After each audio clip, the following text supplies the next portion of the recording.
Every weekend, thousands of people gather at racetracks across the country to watch their heroes compete in cars that can drive 300 kilometers an hour.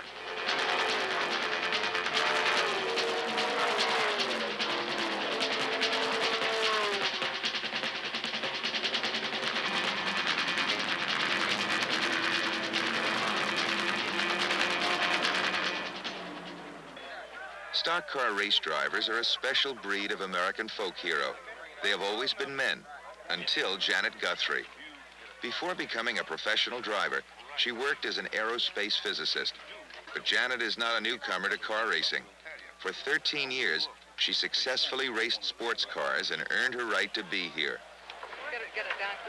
I've always been adventurous. My parents told me that when I was about 5 and had my first bicycle, I was riding it in 10 minutes, and shortly thereafter rode off into the sunset. I think I got 15 miles away before they found me.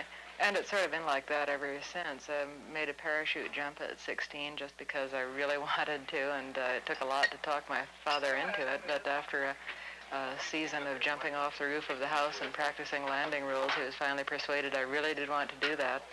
And flying. Started flying by the time I was 13 or so, soloed at 16, had a commercial license at the age of 18 under flight instructors. Then I discovered race cars after I got out of college.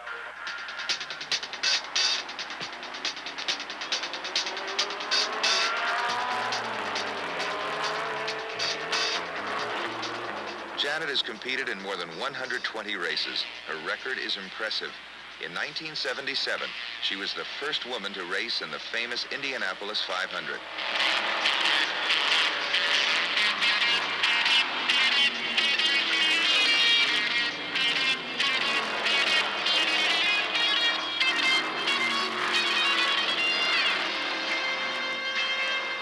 For years, she raced her own Jaguar sports car, towing it through the night to the race, even being her own mechanic, able to tear the engine down and put it back together again.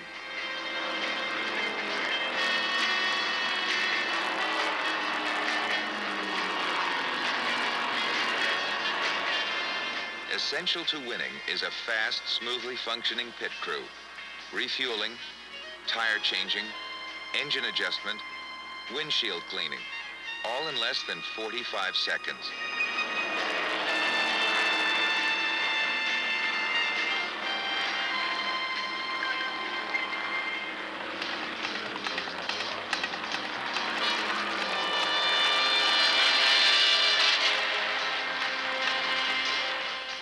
To finish this race in Dover, Delaware, will mean 500 times around the track, a distance of 800 kilometers.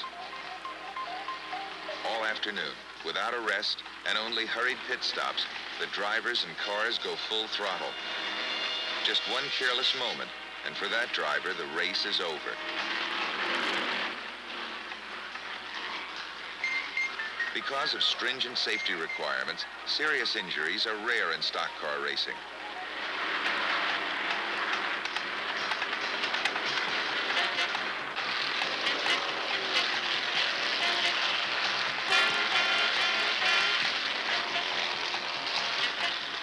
The pit crew signals that Janet's in trouble.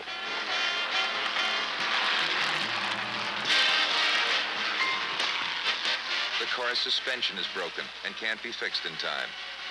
She is out of this race.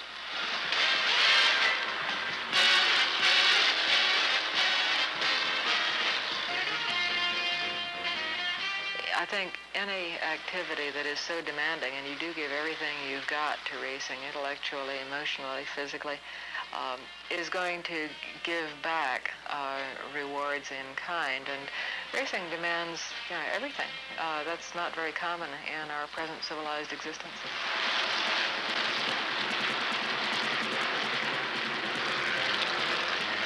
Racing is definitely a life-enhancing experience. If you've driven a good race and you know it, and the guys you've been driving against know it, then everything else in life just seems so much better. Things taste better, smell better, feel better, look better. Everything is wonderful.